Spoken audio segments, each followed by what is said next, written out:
सभी बेरोजगार लोगों को नमस्कार। कोई पढ़ाई लिखाई पर बात होगी नहीं, क्योंकि पढ़ाई लिखाई करने से कोई फायदा है नहीं। पढ़ाई लिखाई करा के ही क्या करेंगे जब आपको रोजी रोटी हो ही नहीं सकता आपके पढ़ाई लिखाई से। समस्या इस बात की है हमारे देश में कि मोदी जी केवल अपने मन की बात करते हैं। कभी इस जनता के भी मन की बात सुन लिया कीजिए। बहुत बार मन की बात हम लोग सुन चुके हैं, परेशान हो गए हैं। भैया बेरोजगारी इतनी बड़ी हो गई है, इतनी बड़ी हो गई, इतनी ज्यादा बेरोजगारी हो गई है कि जरा सोच के देखिए कि एक पढ़ा लिखा व्यक्ति जो ग्रुप डी के लिए, जो कि बीएससी कर चुका है, बीए कर चुका है, एमए कर चुका है, पीएचडी कर चुका है, ग्रुप डी के लिए फॉर्म भरता है और 2.5 करोड़ विद्यार्थी फॉर्म भरता है। भैया सोचने वाली बात है। मोदी जी 2.5 करोड़ जनसंख्या युवाओं का कम नहीं होता है। 2.5 करोड़ है तो उसके माँ बाप भी जोड़ लीजिए, भाई बहन जोड़ लीजिए, और वो युवा है तो उस पर उसके परिवार का निगाह टिका हुआ है, उससे एक आस जुड़ा हुआ है उस परिवार का। प्लीज आपसे हाथ जोड़कर विनती है हमारी। अब कहिएगा कि आप पगला काहे गया है। लोग कहेंगे, कुछ नेता लोग, देखो हमरा कोई पार्टी या पॉलिटिक्स से कोई मतलब नहीं है। जैसा बीजेपी वैसा ही कांग्रेस, वैसा ही आरजेडी, वैसा ही जदयू, सबका हाल वही है। अगर कांग्रेस का हाल बेकार नहीं होता तो बीजेपी नहीं आता, और आरजेडी का बुरा हाल नहीं होता तो जदयू नहीं आता। सबका यही समस्या है। मुझे किसी पार्टी से मतलब नहीं है, लेकिन मुझे अपने आदरणीय प्रधानमंत्री नरेंद्र मोदी जी से मतलब है। ये छात्र ने आपको बनाया है, ये छात्र ने आपको जिताया है, और केवल आपको अपने मन की बात करने के लिए प्रधानमंत्री नहीं बनाया था। कहेंगे कि तुम्हारा क्या जाता है भैया, तो आपको पता है जब आप देश के खातिर अगर कोई भी चीज युवाओं से आप कहते हैं कि भाई योगदान करो। अभी कोरोना वायरस के समय सब लोगों ने आपका योगदान किया, मैंने भी किया, 1 लाख रुपए डोनेट किया था। मेरा अधिकार बनता है कि मैं आपसे सवाल पूछूं। मीडिया वाले आपसे नहीं पूछेंगे, क्योंकि मीडिया वाले आपके हिसाब से चलते हैं। मीडिया वाले वही चीज दिखाते हैं जो लोगों को देखने में मजा आता है, लेकिन बेरोजगारी पर कोई बात नहीं करेगा। व्यू नहीं होंगे, इसलिए बेरोजगारी पर बात नहीं होगा। उसको चर्चा केवल चाहिए कि रिया चक्रवर्ती किसके साथ आज घूम रही है, कल कहां सोई थी, परसों कहां सोएगी। रिया चक्रवर्ती के बारे में ही केवल चर्चा होगा। लोगों को मजा आता है, उस पर व्यू होता है तो वीडियो उसी पर बनता है, उसी पर लोग चर्चा करते हैं, क्योंकि चैनल का टीआरपी बढ़ते रहे। और ये मजबूरी है हमारी कि एडुकेशन चैनल वाले अब पढ़ाई न करवा के ये सब चीजें पर उतर गए हैं। मैं आपको आज बहुत सारी बातें बताने वाला हूं, करने वाला हूं। जो भी लोग हैं जिनको परेशानी हो, क्षमा चाहते हैं। अब परेशानी हुई है तो क्या कर लीजिएगा, हमको इतना ही कर दीजिएगा। कभी गोली मार देगा कोई तो याद रखिएगा, इतिहास जब लिखा जाएगा तो मरने वालों में लिखा जाएगा, भागने वाले और बिकने वालों में नहीं होगा। सीधी सी बात है। अब ये बेरोजगारी की आलम यह है भैया कि अब आपको बता देते हैं, पढ़े लिखे लोग 2.5 करोड़ स्टूडेंट जो रेलवे का फॉर्म भरता है, जिसमें 500 रुपए सरकार लेती है। इस तरह से टोटल 12.5 अरब होता है रुपया, यानी कि 12 अरब 50 करोड़। बात समझ में आ रहा है? हमें समझ में आ रहा है। चूंकि मैथ का मैं टीचर हूं तो मुझे समझ में आता है। हमारा गांव में 5 रुपए ब्याज चलता है मोदी जी, 5 रुपए सैकड़ा महीना का ब्याज चलता है। 3 रुपए मान लेते हैं कि मोटा रकम है तो 3 रुपए।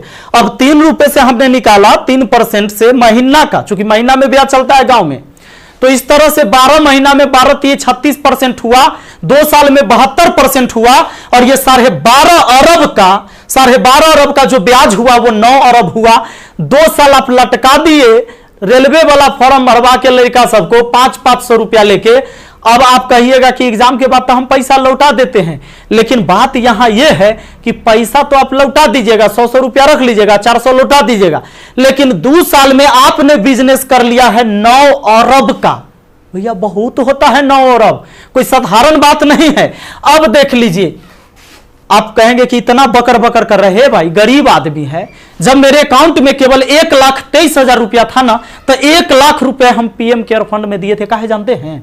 कि कोरोना से लड़ाई लड़िएगा ना, तो कोरोना से लड़ाई लड़िएगा तो देश हित में ही पैसा जाएगा। इस पैसा से जब वैक्सीन बन के आएगा, या हमारे साइंटिस्ट लोग जब इस पर रिसर्च करेंगे वैक्सीन पर, तो खर्च लगेगा।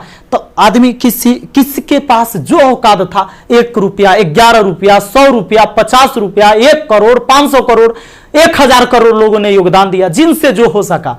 पूरा देश आपके साथ खड़ा था, आपके साथ खड़ा था, और याद रखिएगा कि ये युवा बेरोजगार रहेगा तो आपके विरुद्ध खड़ा होगा, भैया तख्ता पलट जाएगा। ये बात पक्का सुन लीजिए, कहा कि आज हम दिल से बात कर रहे, दिल से बात किए थे तब ना मदद किए थे। अब देख लीजिए 30 मार्च को मैंने योगदान दिया था 1 करोड़ रुपए, हमारा तब पागलपन चढ़ल था। हम तो अपन गलती का पश्चाताप जूता से मार के करते हैं, लेकिन याद रखिएगा कि जूता उस नेता को भी पड़ेगा जो वोट मांगने आएगा हमारे यहां। याद रखिएगा, ये पूरा देश में अब बवाल होने वाला है।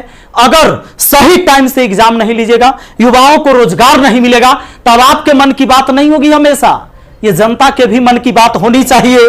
यहां पर आप नहीं, आपको पता चले तो जिन लोगों को बुरा लगता होगा सर्च कर लीजिएगा, प्रधानमंत्री राहत कोष में 1 लाख रुपए का योगदान दिया। मैथ मस्ती लिखिएगा, ये लाइन लिखिएगा, मैथ मस्ती लिखिएगा, जरूर आ जाएगा, आपको पता चल जाएगा। हमारा घर भी करकट का है और फिर भी अकाउंट में 1,23,000 था, 1 लाख रुपया डोनेट किए थे ताकि हमारे देश में खुशहाली आए और इस कोरोना वायरस से हमारा देश लड़े। ए भाई, वो बच्चा के पैसा दिया हुआ है, जो हम पढ़ाते हैं ना, वो वीडियो देखता है ना, वो व्यू होता है, उसे पैसा आता है, वो पैसा हम आपको दिए थे। पाप लगेगा ना, तो तनी ध्यान दीजिए यहां पर। ये देखिए, कहते हैं कथी कि स्थानीय खिलौने बनाकर आत्मनिर्भर भारत बनाइए। खिलौना तो हम बनल है, जैसे मन होता है आप खेल रहे हैं, जो आप कह रहे हैं लोग वही कर रहा है। अब हम कौन खिलौना बने? खिलौना तो जनता बन चुका है आप लोगों का। ये हमारे मोदी जी थे, ये हमारे नीतीश बाबू हैं। इनका चाल सुनिएगा, इनका चाल क्या है। अभी जब चुनाव आने वाला है तो बिहार पुलिस के बहाली निकाल देंगे, बिहार पुलिस के बहाली निकाल देंगे तो भारी संख्या में एग्जाम को करवा लेंगे, रिजल्ट नहीं देंगे। अब एग्जाम दे के लड़का फसल है कि अगर नीतीश जी नहीं आते हैं तो फिर आगे रिजल्ट नहीं आएगा, कोई ना कोई बवाल। चूंकि बिहार में कोई एग्जाम जो है ये ना है कि साफ सुथरा से हो। आप देख रहे हैं बिहार एसएससी का एग्जाम कितना साल में हुआ है, आदमी बूढ़ा गया, जवानी में दिया था एग्जाम और रिजल्ट आते थे बूढ़ा जाएगा। अब चूंकि बिहार में एग्जाम ऐसी होता है, तो ये क्या होगा कि रिजल्ट होगा चुनाव के बाद, मजबूरन फिर नीतीश कुमार जी को चुनेंगे, शिक्षक के बहाली आ जाएगा, बिहार पुलिस के बहाली आ जाएगा, सारे बहाली, दरोगा सब के बहाली आएगा। ये कब होगा? चुनाव के टाइम में भैया। तो नीतीश जी का जो ये था, इसमें इन्होंने कहा कि नल जल का रख रखाव करने के लिए वार्डों को 2-2 हजार रुपया मिलेगा। हे प्रभु, ये 2-2 हजार कहला दे रहे हैं, नल जल के दशा दिखा दें। 33,000 करोड़, 33,000 करोड़ रुपया आपने बिहार में नल जल पर खर्चा कर दिया। आज आपको असलियत हम दिखाते हैं, इस वीडियो में देखिएगा आप लोग जरूर। इस वीडियो को इतना शेयर करिएगा कि मुख्यमंत्री से लेकर प्रधानमंत्री तक पहुंचना चाहिए, बिल्कुल पहुंचना चाहिए कि हमारे जहां से हम हैं वहां की स्थिति आपको दिखा देते हैं कि नल जल का स्थिति क्या है। बेरोजगारी तो भैया आपने ऐसी पहुंचा दिया है यहां पर कि लोग अब कुछ करने लायक नहीं है। आप अगर आत्मनिर्भर बनाना था, खिलौना बनाना ही था, ये कहेला पढ़वा रहे, शुरू से खिलौने बनवाते। कहेला 500-500 रुपया लेके फॉर्म भरवा लिए और 2 साल में 9 अरब आप ब्याज कमा लिए। प्रभु क्षमा कीजिए, प्रभु इस पर कोई उपाय कीजिए, वरना आपकी तख्ता पलट जाएगी। और सारे विद्यार्थी, जितने भी छात्र हैं, मैं आप सबसे अपील करता हूं, इस वीडियो को शेयर करिए, जितना ज्यादा शेयर हो। और सारे एजुकेशन चैनल वाले जितने भी, चूंकि आपके मीडिया नहीं दिखाएगा, विद्यार्थी का दर्द कोई नहीं समझ पा रहा है, वो वही चीज दिखाएगा जो सरकार चाहती है। हमारे सारे भाई बंधु जितने भी वाईफाई स्टडी एग्जामपुर है, अभिनव शर्मा है, राकेश यादव सर है, जितने भी लोग हैं जो भी वीडियो बना रहे हैं बहुत अच्छा कर रहे हैं, सभी को हाथ जोड़कर तहे दिल से मैं धन्यवाद देना चाहूंगा। क्योंकि ये विद्यार्थी जो बेरोजगार है ना, उसी के वजह से हमारा रोजगार है, यही बात सच्चाई है। और इसीलिए हम इनके लिए लड़ेंगे, चाहे जो हो जाए। धरना प्रदर्शन होगा, पूरे देश में धरना प्रदर्शन होगा। और जहां ये 2.5 करोड़ विद्यार्थी सड़क पर उतर गया तो सुन लीजिए, ये बिहार से लेकर दिल्ली तक हिलेगा, ये बात निश्चित है। एक साथ हम हैं, सबके साथ हैं। सारे छात्र आंदोलन करने के लिए तैयार रहिए। एसएससी टाइम से एग्जाम नहीं लेती है। एक तो आप वैकेंसी ही कम निकालते हैं, अब वैकेंसी कम निकालते हैं तो जो निकालते हैं ओकर तो कम से कम एग्जाम ले लीजिए, सही से रिजल्ट ले लीजिए, सही से रिजल्ट दीजिए और एग्जाम सही से ले लीजिए, टाइम से ले लीजिए।